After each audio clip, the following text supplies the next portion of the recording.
саламатсыздар ма? Бүгін екіліктер туралы айтам, яғни екісі, 11-і, 20-сы, 29-ы күн туылған адамдар туралы. Бұларда магнитный энергия бар. Адамды өздеріне тарта біледі, және адамдарға өздері тартылады. Бұлардан хороший психологтар шығады. Адамдарды арбауды жақсы біледі, адамдарды түсінуге қатты тырысады и жақсы түсіне алады адамдарды. Бұлармен, екіліктермен любой темада әңгіме айтуға болады, өте общительный болады, ашық болады мінездері. Сонымен қоса қолдары да ашық болады. Бір нәрсе шешім қабылдағанда ұзақ ойланады, көп нәрсеге сомнение ұстап, сомневаться етіп жүреді. Сосын жалғыздық бұларды көбет. Бұлар ешқашан жалғыз болмау керек. Өмірде де, сосын бизнесте де. Бизнесті егер жалғыз өздері бастайтын болса, 90% банкротствомен бітеді. Сондықтан бизнес бастайтын болса, екіліктер қасында обязательно партнер болу керек. Давайте 3 минутқа сыйдырайық бәрін. Бұлардың бір-бірінен айырмашылықтары.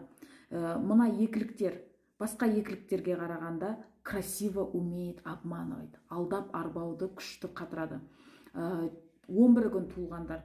Бұлардың бойында бірліктің де энергиясы болғандықтан, бұлар басқа екіліктерге қарағанда решение тезірек қабылдайды. 20-лықтар өте ішіндегі, екіліктердің ішіндегі ең ашығы мінезі жағынан. Бұл 20-лықтар депрессияға түсіп қалмау керек. Депрессиядан шығулары қиындау болады. Сосын 29 күні. 29 күн туылғандарды мен асарти деп айтам. Неге? Өйткені бұл 29-ның құрамында и девятканың да энергиясы бар, и бірліктің де, екіліктің де энергиялары бар. Особенно девятканың энергиясы қатты әсер етеді бұларға. Бұлар транжира болады. Осы екіліктердің ішінде ең транжирасы 29 күні туылғандарда. Екіліктер өте мягкий, өте гибкий болады. Любой адамға с пониманием қарайды. Сондықтан егер сіздерге психолог қажет болса, достарыңыздың ішінде екіліктер болса, барып солармен беседовать можно. Бұлардың планетасы Луна,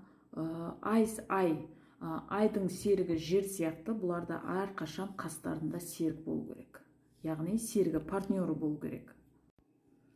Егер сұрақтарыңыз болса, комментарияға қойсаңыздар болады. Мен енді 3 минутқа барлығын сыйдыру үшін ойымды тез жинақтауға тырыстым.